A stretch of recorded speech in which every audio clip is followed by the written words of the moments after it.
전능하사 천지를 만드신 하나님 아버지를 내가 믿사오며 그 외아들 우리 주 예수 그리스도를 믿사오니 이는 성령으로 잉태하사 동정녀 마리아에게 나시고 본디오 빌라도에게 고난을 받으사 십자가에 못 박혀 죽으시고 장사한 지 사흘 만에 죽은 자 가운데서 다시 살아나시며 하늘에 오르사 전능하신 하나님 우편에 앉아 계시다가 저리로서 산 자와 죽은 자를 심판하려 오시리라. 성령을 믿사오며 거룩한 공회와 성도가 서로 교통하는 것과 죄를 사하여 주시는 것과 몸이 다시 사는 것과 영원히 사는 것을 믿사옵나이다. 아멘.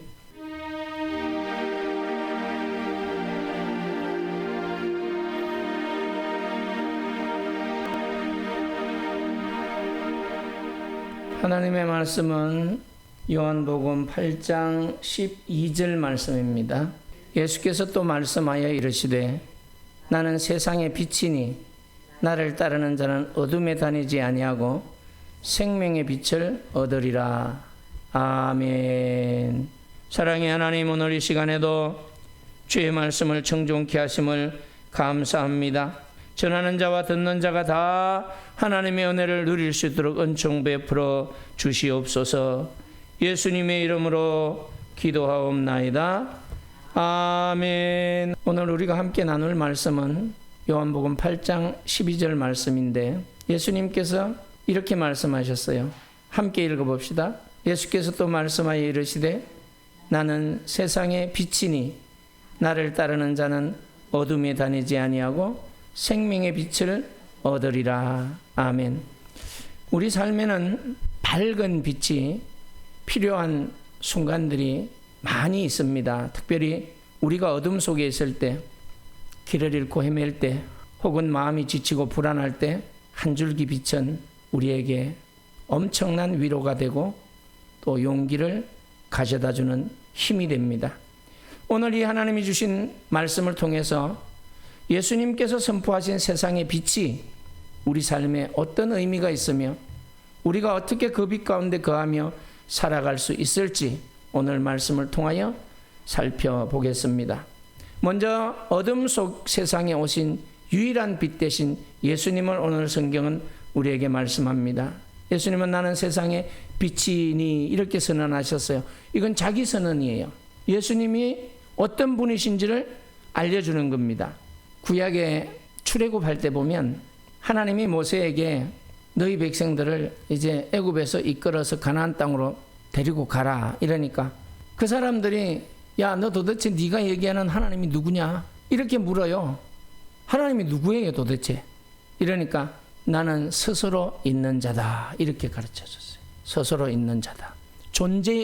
하나님의 존재를 분명하게 드러냈어요. 누가 만든 게 아니고 스스로 계신 분이에요. 오늘 예수님도 동일하게 하시거든요.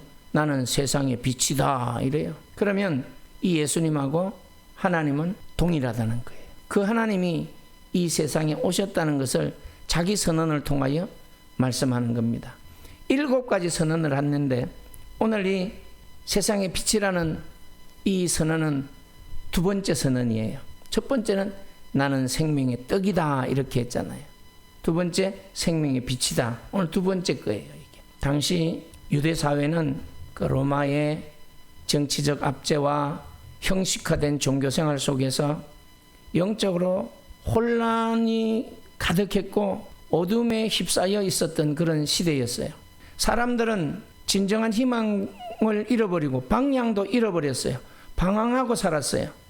마치 출애굽 당시 이스라엘 백성들이 광야에서 밤에는 불기둥, 낮에는 구름기둥이 인도를 받았던 것처럼 예수님께서 이와 같은 어두운 세상에 불기둥처럼 나타나셔서 참된 진리와 생명의 길을 제시하신 거예요. 혼란하고 방황하고 길을 잃고 희망을 잃은 그 백성들에게 빛으로 오셔서 그 길을 제시하시고 있는 것입니다. 예수님은 단순한 빛을 가르치는 그런 주님이 아니시라 빛 그 자체라는 거예요. 빛에 대해서 설명하는 게 아니고 예수님 스스로가 빛이라는 거예요. 우리 이걸 이해를 해야 돼요. 이사야 선지자는 예수님이 오시기 전에 700년 전에 이사야서 9장 2절에서 이렇게 말해요. 흑암에 행하던 백성이 큰 빛을 보고 사망의 그늘진 땅에 거주하던 자에게 빛이 비치도다. 하나님은 이런 이사야 선지자의 말씀을 통하여 미리 예수님이 오실 것을 말씀하시고 이 땅에 빛으로 예수님이 오실 것을 가르쳐 주셨고, 예수님은 그 예언을 따라 이 땅에 오셔서 나는 빛이다 라고 선언하신 것입니다. 예수님께서는 죄와 사망의 권세 아래 놓여있는 인류에게 하나님의 사랑과 구원의 진리를 비추시는 유일하고 참된 빛으로 이 세상에 오신 것입니다. 그래서 빛을 따르는 자에게 주시는 생명의 약속을 하신 거예요. 예수님은 자신을 세상의 빛이라 이렇게 선포하시고 곧바로 나를 따르는 자는 어둠에 다니지 아니하고 생명의 빛을 얻으리라, 이런 놀라운 약속을 주셨어요. 이 약속이 도대체 우리에게 뭘 의미하는 걸까? 어둠에 다니지 아니하고 라는 이 말씀은 단지 여기서 어둠은 물리적인 밤과 낮을 얘기할 때 그 캄캄한 어둠을 의미하지 않습니다. 죄악과 유혹, 세상적인 가치관, 거짓과 탐욕, 절망과 두려움 등 우리의 영혼을 짓누르는 모든 부정적인 것들을 포함하여 어둠이라고 말하는 거예요. 그런데 예수님을 따를 때 우리는 이러한 어둠의 권세로부터 벗어나게 되고 진정한 자유와 평안을 누릴 수 있다고 말씀하시는 것입니다. 예수 그리스도는 우리 삶의 갈림길에서, 우리가 갈림길에서 헤맬 때에, 삶에서 방황할 때에 올바른 방향을 제시하시고 우리로 하여금 죄악에 넘어지지 않도록 붙들어 주시는 빛이시라는 거예요. 생명의 빛을 얻으리라 이렇게 하반절에서 말씀하시는데, 이 말씀은 생명의 빛은 영원한 생명을 의미하는 거예요. 영원한 생명. 육신의 생명은 제한적이에요. 100세를 살아도, 과거에 구약에서 900세를 살아도 다 제한적인 거예요. 창조물이기 때문에 하나님의 뜻을 따라 다 흙으로 돌아가야 돼요. 그리고 하나님의 은혜로 주님이 다시 오셔서 완전한 세상을 만들 때에 완전한 몸을 입고 부활하여 영원히 살게 되는 것이지요. 그래서 이런 육체적인 생명에 국한되지 않고 하나님과의 관계 회복을 통해서, 다시 말하면 예수를 믿어 구원함을 얻음으로 그 멀어졌던 관계가 회복되어져서 영적인 활력과 기쁨을 얻게 되고 참된 만족을 얻게 되고, 궁극적으로는 육신의 죽음을, 사망이라는 것을 이기는 부활의 소망을 가지는 것입니다. 그래서 영원한 생명은 부활의 생명이 우리에게 주어졌다는 거예요. 그래서 우리가 이 땅에서 사는 동안 다 흙으로 돌아가는 그런 시간이 있지만 다시 우리는 부활한다는 거예요. 이미 우리는 부활했어요, 영적으로. 그래서 우리는 죽지 않는 존재예요. 그런데 왜 육신이 흙으로 돌아가야 돼? 이건 하나님이 정한 법칙이야. 생명은 죽는 게 아니에요. 껍데기만 죽는 거예요, 껍데기만. 그래서 이 껍데기는 어릴 때는 어린 모습, 젊은 모습, 이런 많은 과정을 거치는데 지금 내 모습은 그만큼 나이가 들었다는 거예요. 그게 딱 맞는 모습이에요. 아이고 왜 나이 쭈글쭈글할까? 괜찮아요. 그게 나에게 맞는 모습이에요. 하나님이 만든 대로 그렇게 흘러가야 되는 거예요. 마지막에는 그러한 모습 때문에 하나님의 은혜를 사모하고 다시 오실 주님을 기다리게 되는 겁니다. 아, 왜 이렇게 많이 아프고 힘들지? 그러기 때문에 주님을 기다리는 거예요. 왜? 주님이 오시면 그런 모든 것들이 다 완성되어지니까 없어지는 거예요. 그리고 주님만을 찬양하며 살게 되는 것입니다. 그래서 오늘 우리는 예수님이 하신 말씀, 요한복음 10장 10절에 보면 내가 온 것은 양으로 생명을 얻게 하고 더 풍성히 얻게 하려는 것이라 이렇게 말씀하셨는데, 예수님을 따르는 삶은 단순히 죽어서 천국 가는 것 이상이라는 거예요. 죽어서만 천국 간다면 그럼 이 땅에서는 계속 힘들게 살아야 되잖아요. 어려움을 겪어야 되잖아요. 근데 이 땅에서부터 하나님의 통치와 생명력 넘치는 삶을 경험하게 되는 축복을 받았다는 거예요. 믿음으로. 그래서 영원한 생명을 얻은 자는 이 땅에서부터 하나님의 통치를 받는 백성들이기 때문에 보편적으로 세상 사람들이 당하는 그런 어려움을 다 당하지만 결국 우리는 이기는 자예요. 그러한 것들을 이겨내는 거예요. 그러한 것들을 통하여 하나님을 더 깊이 알게 되는 은혜를 누리게 되는 것입니다. 그런 것들이 세상 사람과는 달라요. 요한복음 9장에 보면 지금 요한복음 8장 12절을 설명하는데 9장에는 누가 나와요? 날 때부터 맹인된 사람이 나옵니다. 9장 전체가 그 얘기예요. 예수님은 자신이 세상의 빛이라고 선언하신 바로 다음 장 9장에는 보면 날 때부터 맹인으로 태어난 한 사람, 그 사람 얘기를 기록하고 있어요. 이 사람은 태어날 때부터 빛을 한 번도 못 봤어요. 빛이라는 자체를 몰라요. 그래 어둠 속에서만 살았어요. 캄캄한 속에서. 그래서 뭐가 뭔지를 몰라요. 육체의 눈이 멀었으니 그 삶도 답답하고 소외될 수밖에 없는 그런 인생이었을 것입니다. 매우 힘들고 고통스러운 삶이었을 거예요. 사람들은 그가 맹인된 것이 죄 때문에 저주받은 것이라고 수군거렸어요. 이건 더 힘들게 만들었어요. 그 사람을 더 힘들게 만든 거예요. 그러나 빛이신 예수님은 그 맹인에게 다가가셨어요. 진흙을 이겨가지고 그 눈에 바르시고 한 번도 빛을 보지 못한 그 사람에게 진흙덩이를 붙여놓고 눈에다가 실로암 못에 가서 씻으라 이렇게 말씀하셔요. 지금 그 예수님이 흙을 이겨서 눈에 바른 다음에 실로암으로 가라고 말씀하신 장소에서 실로암까지는 이렇게 내려가는 길이에요. 매우 험해요. 근데 맹인은 험하든 말든 가라니까 씻으라고 하니까 눈이 떠진다고 하니까 순종하고 내려갔어요. 지금까지도 살았는데 지금까지도 빛을 못 보고 살았는데 이 예수라는 분이 자기를 고치기 위하여 진흙덩이를 붙여놓고 가서 씻으라고 하는데 못할 게 뭐가 있겠습니까? 그런데 실로암에 가서 씻었더니 놀랍게도 눈을 뜨고 생전 처음 빛을 보게 되었다는 말씀이 9장에 기록되어져 있어요.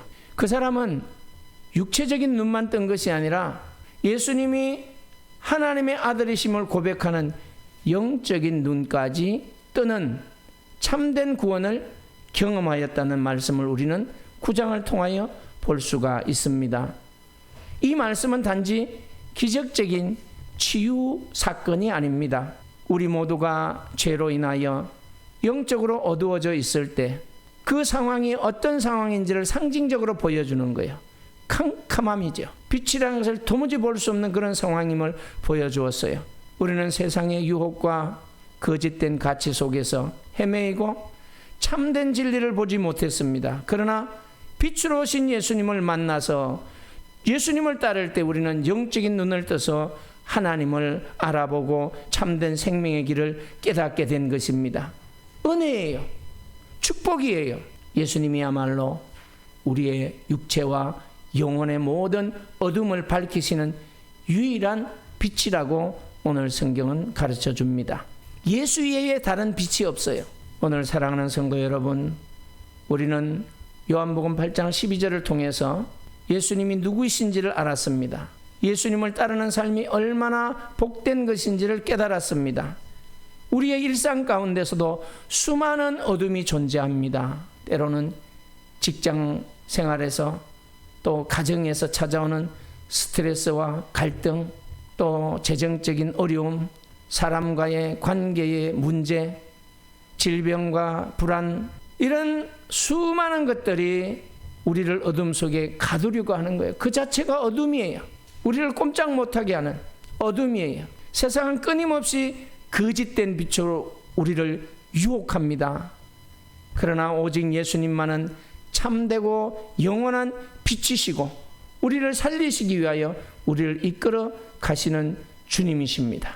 오늘도 우리는 이와 같은 주의 말씀을 따라 빛이신 예수님을 어떻게 따라갈 수 있을까? 무엇을 해야 따라갈 수 있을까? 말씀을 가까이 해야 돼. 말씀을 가까이 하는 것이 주님을 따라가는 거예요. 가까이 한다는 것은 순종한다는 얘기예요. 왜냐하면 하나님의 말씀은 우리 발의 등불이요 길의 빛입니다. 말씀을 통해 주님의 뜻을 알고 주님의 인도하심을 받을 수 있기 때문에 말씀을 가까이 해야 됩니다. 말씀은 보고 끝나는 것이 아니고 듣고 흘려버리는 것이 아니라 그 말씀을 지켜 순종해야 복이 되는 것입니다. 기도의 삶을 살아야 됩니다. 눈을 뜨면서 주무시면서 일을 하면서 주님과의 교통, 주님과의 대화는 끊어지면 안 되는 거예요. 기도할 때 우리는 빛이신 주님과 연결됩니다. 어둠이 짙을수록 더욱 간절히 주님께 나아가 도움을 청해야 돼요. 그러면 주님은 들으시고 이루십니다.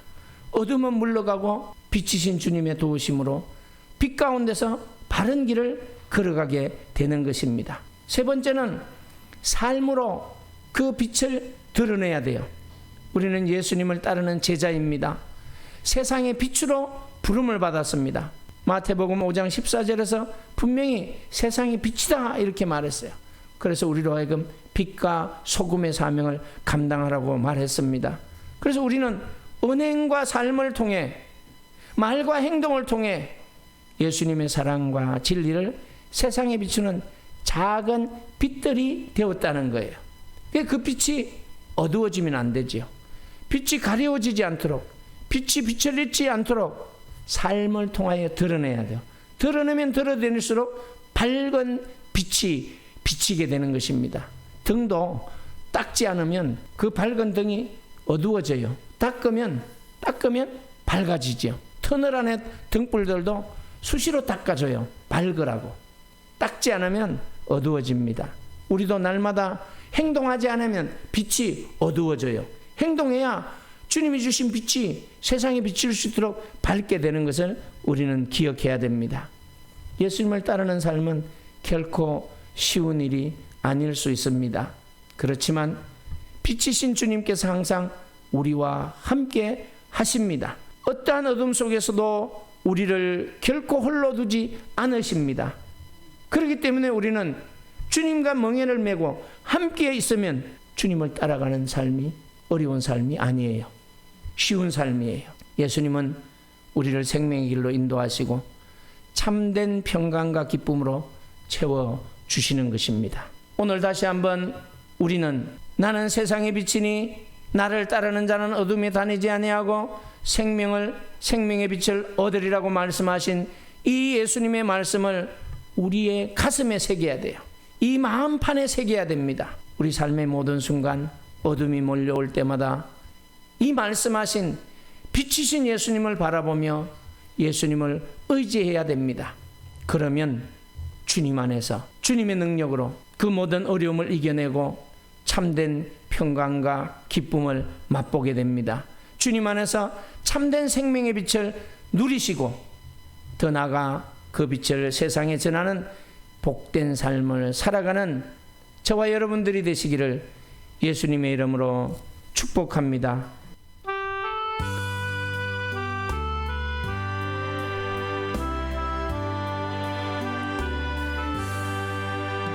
멀리 멀리 갔더니 처량하고 고나며 슬프고도 외로워 정처없이 다니니 예수 예수 내 주여 지금 내게 오셔서 떠나가지 마시고 이리 함께 하소서.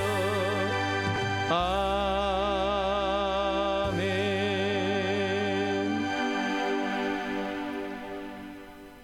사랑의 하나님, 오늘 받은 귀한 말씀 가슴에 새기고 살게 하시니 감사합니다. 요한복음 8장 12절의 진리를 통해 다시 한번 우리에게 예수님이 세상의 유일한 참 빛이시고 예수님을 따르는 자는 어둠에 다니지 아니하고 생명의 빛을 얻으리라고 말씀하신 것을 분명히 깨닫게 하심을 감사합니다. 저희의 부족함을 보게 하시고 주님의 무한한 사랑과 구원의 은혜를 보게 하시니 감사합니다. 우리가 듣고 잊어버리는 자가 아니라 말씀을 마음속 깊이 새겨 우리 발의 등불이요 길의 빛으로 삼게 하여 주시옵소서. 저의 삶이 더 이상 세상의 어둠에 미혹되지 않고 오직 예수님의 생명의 빛을 따라 살아가며 주님께 연락되고 주님께 영광을 돌리는 삶이 되게 하여 주시옵소서. 예수님의 이름으로 기도하옵나이다. 아멘.